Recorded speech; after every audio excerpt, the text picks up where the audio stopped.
ಒಂದು ಯಾದಗಿರಿ ಸ್ಟೋರಿ. ಮೊದಲು ಚಿಕ್ಕಮಗಳೂರು ಸ್ಟೋರಿಗೆ ಹೋಗೋಣ. ನೋಡಿ,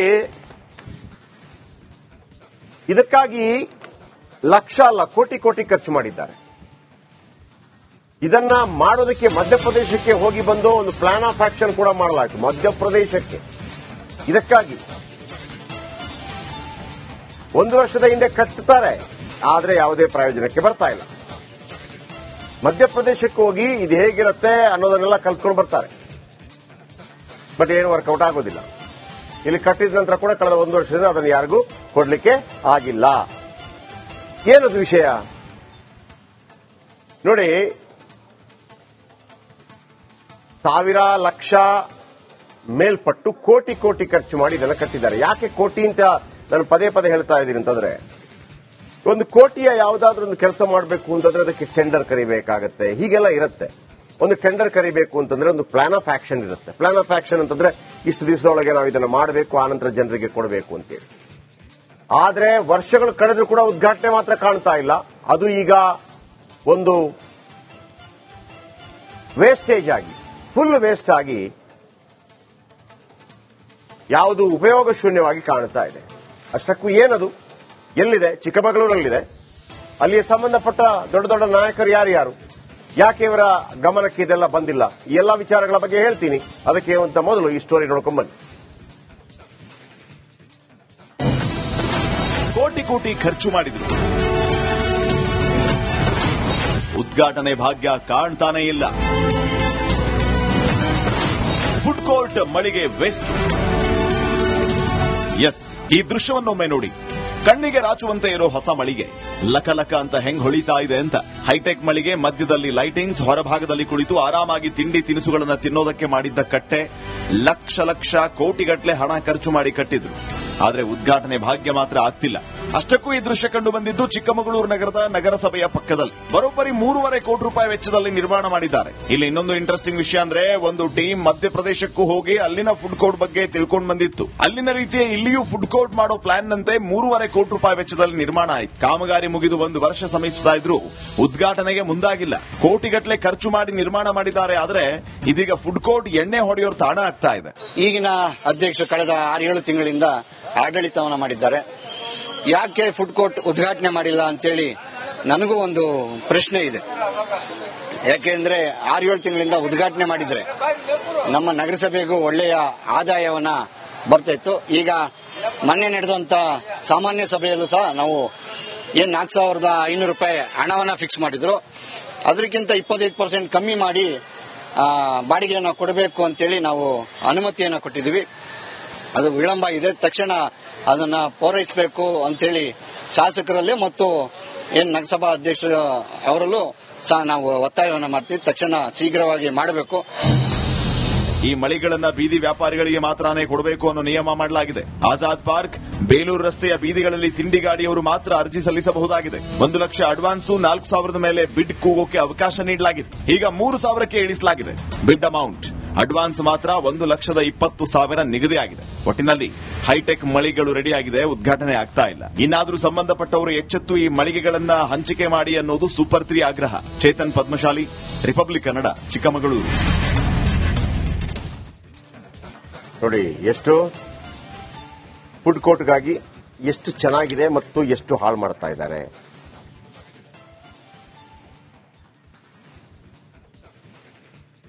$3.5 ಕೋಟಿ ರೂಪಾಯಿ ವೆಚ್ಚದಲ್ಲಿ ನಿರ್ಮಾಣ ಆಗಿದೆ.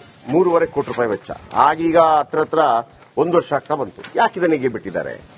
ಈಗ 1 ವರ್ಷದಲ್ಲಿ ಎಷ್ಟು ಲಾಸ್ ಆಗಿರ್ಬೋದು, ಅದು ನಗರಸಭೆಗೂ ಮತ್ತೊಂದಕ್ಕೆ ಬರ್ತಾ ಇತ್ತು, ಲಾಭ ಮಾಡಬಹುದಾಗಿದೆ. 3.5 ಕೋಟಿ ರೂಪಾಯಿ ವೆಚ್ಚದಲ್ಲಿ ಫುಡ್ ಕೋರ್ಟ್ ನಿರ್ಮಾಣವಾಗಿದೆ. ಕಾಮಗಾರಿ ಮುಗಿದು 1 ವರ್ಷ ಆದರೂ ಕೂಡ ಉದ್ಘಾಟನೆ ಆಗಿಲ್ಲ. ಚಿಕ್ಕಮಗಳೂರು ನಗರಸಭೆ ಕಚೇರಿ ಪಕ್ಕದಲ್ಲೇ ಇರೋ ಫುಡ್ ಕೋರ್ಟ್. ಆಮೇಲೆ ಈ ಫುಡ್ ಕೋರ್ಟ್ ಅನ್ನು ನೋಡಲಿಕ್ಕೆ ಮಧ್ಯಪ್ರದೇಶಕ್ಕೆ ಹೋಗಿ ಅಲ್ಲೆಲ್ಲ ಆ ಊಟ ತಿಂಡಿದೆಲ್ಲ ನಮ್ದೇ ಬಿಲ್ಲು, ಅರ್ಥ ಮಾಡ್ಕೊಳ್ಳಿ.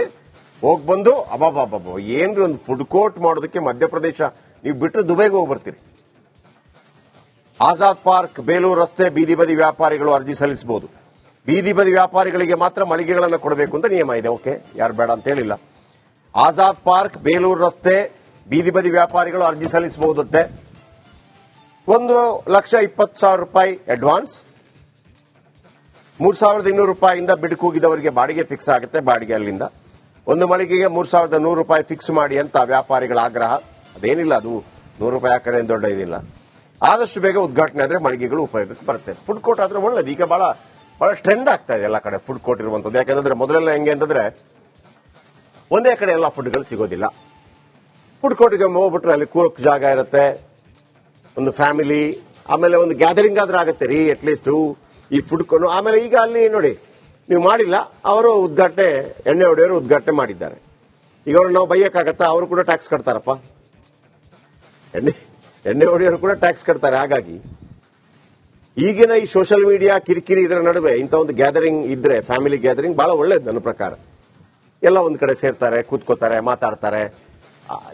ಇಲ್ಲವಾಗಿದೆ ಈ ಮುಂದಿನ ಜಮಾನದಲ್ಲಿ ಮಕ್ಕಳಿಗೆ ಈ ತರ ಮನೆಯವರೆಲ್ಲ ಹೋಗಿ ಸೇರೋದು ಹಂಗೆ ಇರ್ಲಿಕ್ಕಿಲ್ಲ. ಯಾಕಂದ್ರೆ ಮೊಬೈಲ್ ನೋಡ್ತಾ ಇರ್ತಾರೆ, ಚಾಟಿಂಗ್ ಮಾಡ್ತಾ ಇರ್ತಾರೆ. ಏನಾದ್ರು ತಿನ್ಬೇಕಾ, ಸ್ವಿಗ್ಗಿಗೆ ಹೋಗ್ಬಿಡ್ತಾರೆ, ಆರ್ಡರ್ ಮಾಡ್ತಾರೆ, ಬರುತ್ತೆ, ಅಲ್ಲೇ ತಿಂತಾರೆ. ಆಮೇಲೆ ಕೈ ತೊಳೆಯದೇ ಇರುವಂತ ಕೆಲವು ಐಟಮ್ಗಳನ್ನು ತರಿಸ್ಕೊಂಡ್ಬಿಡ್ತಾರೆ. ರ್ಯಾಪರ್ ಎಲ್ಲ ಸುತ್ತಿರ್ತದೆ, ಹಂಗೆ ತಿಂದ್ಬಿಟ್ಟು ಮುಗ್ದೋಯ್ತು. ಕಾಯನೇ ಪಿಯನೇ ಗ್ಲಾಸ್ ಪೊಡ್ಡಲ್ಲ, ಹಂಗಾಗ್ಬಿಡ್ತದೆ. ಬನ್ನಿ, ಇದಕ್ಕೆ ಸಂಬಂಧಪಟ್ಟವರು ಯಾರ್ಯಾರಿದ್ದಾರೆ ಒಂದು ತೋರಿಸ್ಬಿಡ್ತೀನಿ. ಆನಂತರ ಮಾತಾಡೋಣ ನಮ್ಮ ರಿಪೋರ್ಟರ್ ಹತ್ರ. ವರಸಿದ್ದಿ ವೇಣುಗೋಪಾಲ್, ಮಾಜಿ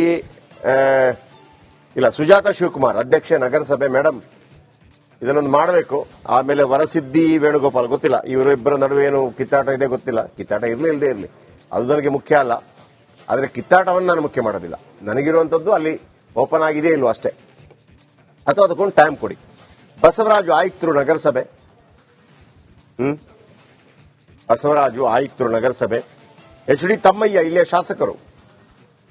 ಬಸವರಾಜ್ ಅವರೇ ನೋಡಬೇಕು ಇದನ್ನ. ಎಚ್ ಡಿ ತಮ್ಮಯ್ಯ ಶಾಸಕರಿದ್ದಾರೆ. ಸಿ ಟಿ ರವಿ ಎಂಎಲ್ಸಿ ಮತ್ತು ಮಾಜಿ ಇಲ್ಲಿಯ ಯಾರು ಎಂಎಲ್ಎ ಮತ್ತು ಮಾಜಿ ಸಚಿವರು. ಇರಲಿ ನಿಮ್ಮೆಲ್ಲ ಗಮನಕ್ಕೆ. ಇಷ್ಟೆಲ್ಲ ಇದ್ದಿದ್ದನ್ನು ಯಾಕೆ ಮಾಡಿಲ್ಲ 6-7-8 ತಿಂಗಳಿಂದ ಅಂತೇಳಿ. ಈಗ ಎಷ್ಟಿದೆ ಗೊತ್ತಿಲ್ಲ ನನಗೆ. ಇಲ್ಲಿ 8-9 ಏನೇ ಇರಲಿ, ಯಾರಿಗೆ ಸರಿ ಸಿಗೋದು? ಬಡವರಿಗೆ. ಪಾಶ್ ಆಗಿ ಒಂದು ಅಂಗಡಿ ಓಪನ್ ಮಾಡಿಬಿಟ್ಟು ವ್ಯಾಪಾರ ಮಾಡಬಹುದು. ಆಮೇಲೆ ನಿಮ್ಮ ಫೇಮಸ್ ಆಗಿರುವಂತಹ ತಿಂಡಿಗಳಿಂದಾಗಿ ನೀವು ಫೇಮಸ್ ಆಗ್ತೀರಿ. ಅದೇ ಹೇಗೆ ಅಂತ ಅಲ್ಲಿ ಗೊತ್ತಾಗತ್ತೆ ಅಲ್ವಾ? ಯಾರು ಗಮನ ಹರಿಸಬೇಕು? ಸುಜಾತ ಶಿವಕುಮಾರ್, ಅಧ್ಯಕ್ಷೆ ನಗರಸಭೆ. ಒಂದು ಫೈನಲ್ ಮಾಡಿ ಹೇಳಬೇಕು ಮೇಡಮ್ ಯಾವಾಗ ಅಂತ. ಬಟ್ ಯಾಕೆ ಆಗ್ತಿಲ್ಲ ಅನ್ನೋದನ್ನು ಕೂಡ ಹೇಳಬೇಕು. ಬಂದ ತಕ್ಷಣ ಕೊಟ್ಬಿಡ್ಬೇಕಪ್ಪ. ಬಸವರಾಜು, ಆಯುಕ್ತರು ನಗರಸಭೆ. ಬಸವರಾಜ್ ಸಾಹೇಬ್ರೆ, ನಿಮ್ಗೂ ಪ್ರಶ್ನೆ ಕೇಳ್ತಾ ಇದ್ದೀನಿ. ಎಚ್ ಡಿ ತಮ್ಮಯ್ಯ ಅವರ ಶಾಸಕರು, ನಿಮ್ದೇನು ಪ್ರಾಬ್ಲಮ್? ಸಿಟಿ ಪ್ರಾಬ್ಲಮ್ ಮಾಡ್ತಾರಾ? ಇಲ್ಲವಲ್ಲ. ಮತ್ತೆ ಯಾಕೆ ಉದ್ಘಾಟನೆ ಮಾಡ್ತಾ ಇಲ್ಲ? ನಿಮ್ದೇ ಸರ್ಕಾರ ಅಲ್ವಾ, ಮಾಡಿ. ಸಿ ಟಿ ರವಿ ಎಂಎಲ್ಸಿ, ಕೇಳ್ಬೇಕಲ್ಲ. ಇಡೀ ದೇಶದ ಮಾತಾಡ್ತೀರಿ, ನಿಮ್ಮ ಕ್ಷೇತ್ರದ ಯಾಕಾಗಿಲ್ಲ ಅಂತ ನಾವು ಕೇಳಬೇಕಲ್ಲ. ಬನ್ನಿ, ನಮ್ಮ ರಿಪೋರ್ಟರ್ ಇದ್ದಾರೆ ಚೇತನ್ ಪದ್ಮಶಾಲಿ. ಚೇತನ್ ಪದ್ಮಶಾಲಿ, ಒಟ್ಟು ಎಷ್ಟು ಅಂಗಡಿಗಳು, ಆಮೇಲೆ ಬಿಡ್ ಹಾಕೋರು ಅಷ್ಟೇ ಜನ ಇದ್ದಾರೆ, ಜಾಸ್ತಿ ಇದ್ದಾರೆ, ಕಿರಿಕಿರಿ ಏನು ಆಗೋದಿಲ್ವಾ? ಆಮೇಲೆ ಅಡ್ವಾನ್ಸ್ ಅಮೌಂಟ್ ಎಲ್ಲ ಕಡಿಮೆ ಇದೆ, ದೊಡ್ಡ ಮಟ್ಟದ ಏನು ಕಾಣ್ತಾ ಇಲ್ಲ ನನಗೆ. 1,20,000 ನಾಟ್ ಎ ಬಿಗ್ ಅಮೌಂಟ್. ಆಮೇಲೆ ಈಗ ಅಲ್ಲೆಲ್ಲ ಚಿಕ್ಕಮಗಳೂರೆಲ್ಲ ಬಹಳ ಪಾಶ್ ಆಗಿದೆ. 3,100-200 ಬಾಡಿಗೆ ಶುರು ಆಗುತ್ತೆ. ತುಂಬಾ ಚೆನ್ನಾಗಿ ಮಾಡಿದ್ದಾರೆ. ಇನ್ನು ಕೂಡ ಕೆಲವು ಕೆಲಸಗಳು ಬಾಕಿ ಇದ್ದಂಗೆ ಕಾಣ್ತಾ ಇದೆ. ಯಾಕೆ ಪೆಂಡಿಂಗ್ ಆಯ್ತು ಚೇತನ್? ಕಾರಣ ಇದೆ ಇದಕ್ಕೇನಾದ್ರು? ಜೊತೆ ಸರ್, ಅಂದ್ರೆ ಇದು ಪ್ರಾರಂಭ ಆಗಿ ಸುಮಾರು 2 ವರ್ಷದ ಮೇಲಾಯ್ತು. ಅಂದ್ರೆ ಕಾಮಗಾರಿ ಮಾಡ್ಲಿಕ್ಕೆ ಏನು ಮಾಜಿ ಅಧ್ಯಕ್ಷನಿದ್ರೆ ವರಸಿದ್ದಿ ವೇಣುಗೋಪಾಲ್ ಅವರ ಅವಧಿಯಲ್ಲಿ ಮಧ್ಯಪ್ರದೇಶಕ್ಕೆ ಹೋಗಿ ಒಂದು ತಂಡ ಕೂಡ ಹೋಗುತ್ತೆ. ಅಂದ್ರೆ ಫುಡ್ ಕೋರ್ಟ್ ಅನ್ನ ಅಲ್ಲಿನ ಮಾದರಿಯಲ್ಲಿ ಮಾಡಬೇಕು ಅಂತ ಅವತ್ತೇನ್ ಪ್ಲಾನ್ ಮಾಡ್ತಾರೆ ಅದೇ ರೀತಿಲಿ ಕೂಡ ಪ್ಲಾನ್ ಕೂಡ ಆಗುತ್ತೆ. 46 ಮಳಿಗೆಗಳು ಕೂಡ ಓಪನ್ ಇದು ಕಾಮಗಾರಿ ಕೂಡ ಮುಗಿಯುತ್ತೆ. ಮತ್ತೆ ಅದೇ ಮಧ್ಯದಲ್ಲಿ ಲೈಟ್ಗಳಿರ್ಬೋದು, ಮತ್ತೆ ಮರಗಳು ಇರ್ಬೋದು, ಕೂರಕ್ಕೆ ಸ್ಥಳಗಳು ಎಲ್ಲವನ್ನೂ ಕೂಡ ಮಾಡಿದ್ದಾರೆ. ಆದ್ರೆ ಈಗ ಸಮಸ್ಯೆ ಇರುವಂತದ್ದು 46 ಮಳಿಗೆಗಳಿದೆ. ಅಂದ್ರೆ ಏನು ಆಜಾದ್ ಪಾರ್ಕ್ನ ಸಮೀಪ ಒಂದು 50 ತಿಂಡಿ ಗಾಡಿಗಳಿದೆ. ಅಂದ್ರೆ ಸಂಜೆ ಟೈಮಲ್ಲಿ ಒಂದ್ ಕಡೆ ಮಾಂಸಾಹಾರ ಮಾಡ್ತಾರೆ, ಮತ್ತೊಂದ್ ಕಡೆ ಸಸ್ಯಾಹಾರಿ ಮಾಡ್ತಾ ಇದ್ದಾರೆ. ಎಲ್ಲರಿಗೂ ಕೂಡ ಇಲ್ಲಿ ಈ ಸ್ಥಳದಲ್ಲಿ ಕೂಡ ಆಗುತ್ತೆ, ಅದರಲ್ಲಿ ಏನು ಸಮಸ್ಯೆ ಇಲ್ಲ.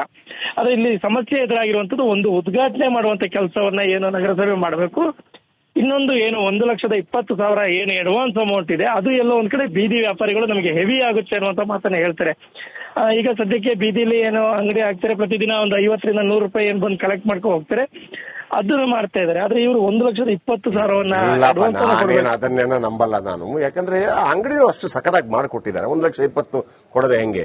ಆಮೇಲೆ ಬೀದಿ ವ್ಯಾಪಾರಿಗಳು ಕೂಡ ಸ್ವಲ್ಪ ಪಾಶ್ ಆಗ್ಬೇಕಲ್ಲ, ಅವ್ರಿಗೆ ಒಳ್ಳೆ ವ್ಯಾಪಾರ ಆಗ್ಬೇಕಲ್ಲ. ಈ ಅಂಗಡಿಯನ್ನ ನೀವು 20,000-30,000 ಕೊಡಕ್ಕಾಗತ್ತಾ? I am not agree. ಬೀದಿ ವ್ಯಾಪಾರಿಗಳು ಬೀದಿ ವ್ಯಾಪಾರಿಗಳು ಅಂತಂದ್ರೆ ಅವ್ರೇನು ವ್ಯಾಪಾರ, ಬೀದಿ ವ್ಯಾಪಾರಿಗಳಂತ ಮಾತ್ರ ವ್ಯಾಪಾರ ಚೆನ್ನಾಗೇ ಇರ್ತದೆ. ಬನ್ನಿ ಬನ್ನಿ, ಬಂದೆ ಒಂದೇ ನಿಮಿಷ. ಬಸವರಾಜ್ ಅವರು ಇದ್ದಾರೆ, ಆಯುಕ್ತರು ನಗರಸಭೆ. ಬಸವರಾಜ್ ಸರ್ ನಮಸ್ತೆ. ಸರ್ ನಮಸ್ತೆ ಸರ್. ಸರ್ ಈಗ ಇದು ಮೋಸ್ಟ್ಲಿ ನಿಮ್ಮ ಗಮನಕ್ಕೆ ಬಂದಿರುತ್ತೆ ಫುಡ್ ಕೋರ್ಟ್ದು. ಹೌದು ಸರ್. ಏನ್ ಸರ್ ಉದ್ಘಾಟನೆಗೆ ಏನು ಮೀನಾಮೇಶ ಯಾಕೆ ಏನಾದ್ರು ಪ್ರಾಬ್ಲಮ್? ಸರ್ ಅದು 2 ಬಾರಿ ಹರಾಜ್ ಮಾಡ್ದು. ಹರಾಜ್ ಮಾಡ್ಬಿಟ್ಟು ಫುಡ್ ಪ್ರಾರಂಭ ಮಾಡೋ ದಿವಸ ಉದ್ಘಾಟನೆ ಮಾಡ್ಬೇಕು ಅಂತ ರೆಡಿ ಮಾಡ್ಕೊಂಡಿದ್ವಿ. ಹರಾಜಲ್ಲಿ ಯಾರಿಗೆ ನಮ್ ಬೀದಿ ಬದಿ ವ್ಯಾಪಾರಸ್ಥರಿರಲ್ಲ, ಆಜಾದ್ ಪಾರ್ಕ್, ಬೇಲೂರು ರೋಡ್, ಅವ್ರಿಗೆ ಮಾತ್ರ ಕೊಡಬೇಕು ಅಂತ ಮಾಡಿದ್ವಿ. ಆ ರೋಡ್ ನ ಕ್ಲಿಯರ್ ಮಾಡಿ. Very good. ಅವ್ರು ಏನ್ ಮಾಡಿದ್ರು, ಬಾಡಿಗೆ ಸ್ವಲ್ಪ ಜಾಸ್ತಿ ಆಗ್ತದೆ ಅಂದ್ರೆ 2 ಬಾರಿ ಹರಾಜ್ ಮಾಡಿದ್ಮೇಲೆ ನಮಗೆ 25% ಕಡಿಮೆ ಮಾಡ್ಲಿಕ್ಕೆ ಅವಕಾಶ ಇದೆ ಸರ್ಕಾರಿ ಸುತ್ತೋಲಲ್ಲಿ. ಎಷ್ಟು ಪರ್ಸೆಂಟ್? 25%. ಈಗ ನೀವು ಫಿಕ್ಸ್ ಮಾಡೋದು 3200. ಈಗ ಕಡಿಮೆ ಮಾಡಿ 4800 ರೂಪಾಯಿ ಇತ್ತು ಸರ್. ಈಗ 25% ಕಡಿಮೆ ಮಾಡಿ 3000 ರೂಪಾಯಿ ಮಾಡಿ. 4800 ಇತ್ತ ಮೊದಲು? ಹೌದೌದು ತಿಂಗಳಿಗೆ. ಹೌದೌದು. ಓಕೆ. ಹಾಗಾಗಿ ಅವರು ಮೊನ್ನೆ 2-3 ಸಲ ಸಭೆ ಮಾಡಿದ ನಂತರ ಅವ್ರು ಒಪ್ಕೊಂಡಿದ್ದಾರೆ, ಈ ಅಮೌಂಟ್ ಆದ್ರೆ ನಾವು ತಗೊಂತೀವಿ ಮಾಡ್ಕೊಡಿ ಅಂತ. ಓಕೆ. ಅದಕ್ಕೆ ಈಗ ಮೊನ್ನೆ ಕೌನ್ಸಿಲ್ ಮೀಟಿಂಗ್ ಅಲ್ಲಿ ಅಪ್ರೂವಲ್ ತಗೊಂಡು ಹೋದ್ವಾರದಲ್ಲಿ. ಮೋಸ್ಟ್ಲಿ ನಾಳೆ ಮೀಟಿಂಗ್ ಡೇಟ್ ಫಿಕ್ಸ್ ಮಾಡ್ತೀವಿ. ಅಡ್ವಾನ್ಸ್ ಕೊಡೋದ್ರಲ್ಲಿ ಏನಾದ್ರು ಕಿರಿಕಿರಿ ಇದೆಯಾ ಅವ್ರಿಗೆ? ಕಷ್ಟ ಆಗುತ್ತಂತ? ಇಲ್ಲ 1,20,000 ಇದೆ ಸರ್, ಅದನ್ನ ಕಡಿಮೆ ಮಾಡಕ್ ಬರೋದೇ ಇಲ್ಲ. ಅದ್ ಮಾಡೋದಿಲ್ಲ ಅಲ್ಲ, ಅದೇನು ದೊಡ್ಡ ಅಮೌಂಟ್ ಅಲ್ಲ, ಯಾಕಂದ್ರೆ ಇಷ್ಟು ಚೆನ್ನಾಗಿ ಮಾಡಿದಿರಿ. ಅದು ವಾಪಸ್ ಕೊಡಂತದ್ದು ಸರ್ ಅದು. ಅದು ಅಡ್ವಾನ್ಸ್ ಅಲ್ವಾ? ಹೌದು, ಬರೀ ಅಡ್ವಾನ್ಸ್ ಅಷ್ಟೇ. ಓಕೆ. ಈಗ ಅಲ್ಲಿ ತುಂಬಾ ಬೇಡಿಕೆ ಇದೆ ಸರ್, ಅದಕ್ಕೆ ಇವ್ರಿಗೆ ಬಿಟ್ಟು ಬೇರೆ ಇಲ್ಲ, ಇವ್ರಿಗೆ ಗೊತ್ತಿಲ್ಲ. ಸತ್ಯವಾಗ್ಲೂ ನೀವು ಅದ್ಭುತ ಕೆಲಸ ಮಾಡಿದ್ರಿ ನೀವು. ನಿಜವಾಗ್ಲೂ ನಾನು ಈ ತರ ಯಾವತ್ತು ಹೇಳೋದಿಲ್ಲ. ಬಹಳ ಅದ್ಭುತವಾಗಿ ಬಹಳ ಕಡಿಮೆ ಕೊಡ್ತಾ ಇದೀರಿ, ನಿಜ ಹೇಳ್ಬೇಕು ಅಂತ. ಹೌದು ಸರ್. ಸುಳ್ಳು ಹೇಳಬಾರ್ದು, ಯಾಕಂದ್ರೆ 3100 ನೋಡಿ. ಅವರು ಒಮ್ಮೆ ಓಪನ್ ಮಾಡಿದ ತಕ್ಷಣ ವ್ಯಾಪಾರ ಹೆಂಗ್ ಕಿತ್ಕೊಂಡ್ ಬರುತ್ತೆ ನೋಡಿ. ನೀವೆಲ್ಲ ಸ್ವಲ್ಪ ಆ ಕಡೆ ಈ ಕಡೆ ಪ್ರಚಾರ ಮಾಡಿದ್ರೆ, ಪಾರ್ಕಿಂಗ್ ವ್ಯವಸ್ಥೆಗಳೆಲ್ಲ ಮಾಡ್ಬಿಟ್ರೆ. ಸರ್ ನಮ್ಮ ಆಫೀಸ್ ಒಳಗಡೆ ನಾವು ಪಾರ್ಕಿಂಗ್ ಲಾಟ್ ಮಾಡ್ಕೊಂಡು ಅಲ್ಲಿಂದನೇ ಎಂಟ್ರಿ ಕೊಡ್ತಾ ಇದೀವಿ. ಆಫೀಸ್ ಒಳಗಡೆ ಮ್ಯೂಸಿಕಲ್ ಫೌಂಟೇನ್ ಮಾಡಿದೀವಿ. ಬಂದ ಈ ಫುಡ್ ಕೋರ್ಟಿಗೆ ಬರುವಂತವ್ರಿಗೆ ಬೇಜಾರಾಗಬಾರ್ದು ಅನ್ನೋ ದೃಷ್ಟಿಯಿಂದ ಅಲ್ಲಿ ಫುಡ್ ತಗೊಂಡು ನಮ್ಮ ಆಫೀಸ್ ಒಳಗೂ ಬಂದು ಮ್ಯೂಸಿಕಲ್ ಫೌಂಟೇನ್ ಸುತ್ತ ಕೂರ್ಲಿಕ್ಕೆ ಇದನ್ನ ವ್ಯವಸ್ಥೆ ಮಾಡಿದೀವಿ, ಆಸನಗಳ ವ್ಯವಸ್ಥೆ ಮಾಡಿದೀವಿ. ಆಮೇಲೆ ಅಲ್ಲಿ ಲಿಕ್ಕರ್ ಮಾರಾಟ ಇದೆಯಾ? ಇಲ್ಲ ಅದಿಲ್ಲ ಸರ್. ಆಲ್ರೆಡಿ ನೋಡಿ, ಲಿಕ್ಕರ್ ಮಾರಾಟ ಮಾಡೋರು ಆಲ್ರೆಡಿ ಅಲ್ಲಿ ಓಪನಿಂಗ್ ಮಾಡಿದ್ದಾರೆ. ಇಲ್ಲ ಅಲ್ಲಿ ಯಾವ್ದಿಲ್ವಲ್ಲ ಸರ್? ಯಾವ್ದು ಇಲ್ಲ. ನಾನು ಯಾಕೆ ಹೇಳಿದೆ ಅಂತಂದ್ರೆ, ಸಂಜೆ ಹೊತ್ತಿಗೆ ಕೂತ್ಕೊಂಡು 2 ಚಿಕನ್ ಕಬಾಬ್ ತಂದು 2 ಬಿಯರ್ ತಂದು ಆರಾಮ್ಸೆ ನೀವು ಚೆನ್ನಾಗಿ ಮಾಡ್ಕೊಟ್ಟಿದ್ದೀರಲ್ವಾ? ಅಲ್ಲಿ ಖಂಡಿತ ಇಲ್ಲ, ಆರಂಭದಲ್ಲಿ ಇರತ್ತೆ. ಬಟ್ ಬಹಳ ಖುಷಿ ಆಯ್ತು ಸರ್ ಬಸವರಾಜ್ ಅವರೇ. ನೀವು ಇದೆಲ್ಲ ಈ ಕಟ್ಟಡ ವಿಚಾರಕ್ಕೆ ನಿಮ್ದು ಪಾರ್ಟಿಸಿಪೇಷನ್ ಇತ್ತ? ಐ ಮೀನ್ ನೀವು ಆಗ್ಲೂ ನೀವೇ ನೀವಿದ್ರ ಅವಾಗ ಬೇರೆಯವರು? ನಾನೇ ಇದ್ದೆ. Very good. ಬಟ್ ಬಹಳ ಅಪ್ರಿಷಿಯೇಬಲ್ ಬಸವರಾಜ್ ಅವರು, ಅದು ಮಾಡ್ಕೊಡಿ ಒಂದು. ಖಂಡಿತ. ಬಟ್ ಬಹಳ ಅದ್ಭುತವಾಗಿ ಮಾಡಿದ್ದೀರಿ. Thank you sir. ಬಹಳ ಅದ್ಭುತವಾಗಿ ಮಾಡಿದಿರಿ. ಯಾಕಂದ್ರೆ ಪಾಪ ಬೀದಿ ಬದಿ ವ್ಯಾಪಾರಿಗಳು ಸ್ವಲ್ಪ ಪಾಶ್ ಆಗ್ಲಿ, ನಮಗೂ ಇರುತ್ತೆ. ಒಂದು ಕಾರು ಬೈಕ್ ಇರ್ತದೆ ಅವ್ರ ಹತ್ರ, ಇಲ್ಲ ಅಂತಲ್ಲ. ಹೌದು ಸರ್. ಸ್ವಲ್ಪ ಕಾಣುವಾಗ್ಲೂ ಚೆನ್ನಾಗಿ ಕಾಣಲಿ. ಬೀದಿ ಬದಿ ವ್ಯಾಪಾರಿಗಳು ಅಂತ ಹೇಳುವಾಗ ನಮಗೊಂದು ಅಸಡ್ಡೆ ಇರುತ್ತಲ್ಲ. ಹೌದು ಸರ್. ಇದನ್ನೆಲ್ಲ ನೋಡಿದ್ರೆ ಚೆನ್ನಾಗಿರ್ತದೆ. ಎಲ್ಲಿ ಬೀದಿ ಬದಿ ವ್ಯಾಪಾರಿ ಸೂಪರ್. ಹೌದು ಸರ್. ಹೌದು. ಎಂಟ್ರಪ್ರನರ್ ಕೊಡ್ತೀವಿ ಸರ್, ಪರ್ಮನೆಂಟ್ ಅವರಲ್ಲೇ. ಎಸ್ ಸರ್, ಆಗಲಿ ಸರ್. ಥ್ಯಾಂಕ್ ಯು ಬಸವರಾಜ್ ಅವರೇ. Thank you. ನೋಡ್ರಿ ಎಷ್ಟು ಚೆನ್ನಾಗಿ ಮಾಡಿದ್ದಾರೆ. ಆಮೇಲೆ ಬೀದಿ ಬದಿ ವ್ಯಾಪಾರಿಗಳು ನೀವು ಇನ್ನೂ ಕೂಡ ನೀವು ಗೋಣಿ ಹಾಕೊಂಡಿರ್ತೀನಿ, ಅದ್ರ ಮೇಲೆ 4 ತರಕಾರಿ ಇಡ್ತೀನಿ, ಹಂಗಾಗಲ್ಲ. ಸ್ವಲ್ಪ ಪಾಶ್ ಆಗ್ಬೇಕು ನೀವು ಕೂಡ. ದೇವರು ಒಳ್ಳೇದು ಮಾಡ್ತಾನೆ ಬಿಡಿ. ನೀವು ಇಂಥ ಅಂಗಡಿಯಲ್ಲಿ ಕೂತು ಒಳ್ಳೆ ಏನು ಫುಡ್ ಸ್ಟ್ರೀಟ್ ಮಾಡಿದ್ರೆ ನೋಡಿ. 2-3 ಸಭೆ ಆಗಿದೆ. ಆಯ್ತು, ತುಂಬಾ ಚೆನ್ನಾಗಿದೆ. ನನಗೆ ಬಹಳ ಖುಷಿ ಆಯ್ತಪ್ಪ. ನಾಳೆ ಡೇಟ್ ಫಿಕ್ಸ್ ಮಾಡ್ತೀನಿ ಅಂತ ಹೇಳಿದ್ದಾರೆ. 4800 ಇರ್ತದೆ. ಓಕೆ, ಬಾಡಿಗೆ ಸ್ವಲ್ಪ ಜಾಸ್ತಿ ಆಯ್ತದ. ಬಟ್ ನನಗೆ ಅದೂನೇನು ದೊಡ್ಡ ಬಾಡಿಗೆ ಅಂತ ಅನಿಸ್ತಾ ಇಲ್ಲ. ನಾನು ಅಂದ್ರೆ ನನಗೆ ಅಂದ್ರೆ 4800 ಮಾಡಿದ್ರು, 25% ಕಡಿಮೆ ಮಾಡೋದಕ್ಕೆ ಅವಕಾಶ ಇದೆ. 3200 ಮಾಡಿದ್ದಾರೆ, ಓಕೆ ಅಂತ ಹೇಳಿದಾರಂತೆ. ಆಮೇಲೆ 1,20,000 ಏನ್ರಿ ನಮ್ಮ ಬೀದಿ ಬದಿ ವ್ಯಾಪಾರಿಗಳು ಅಂತಂದ್ರೆ ಏನು ಇಲ್ಲ ಅಂತ ಅನ್ಕೋಬೇಡಿ. They can. ಆಯ್ತಾ?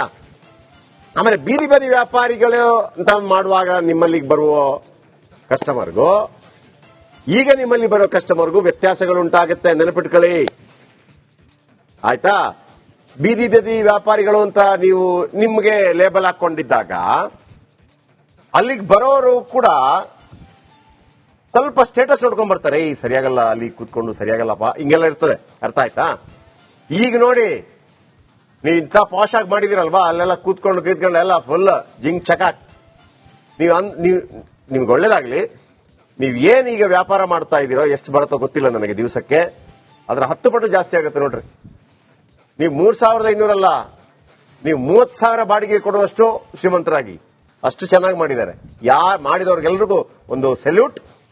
ಫಿಕ್ಸ್ ಮಾಡ್ತಾರಂತೆ, ಅದನ್ನು ಕೂಡ ನಿಮ್ಗೆ ತೋರಿಸ್ತೀನಿ. ಬಟ್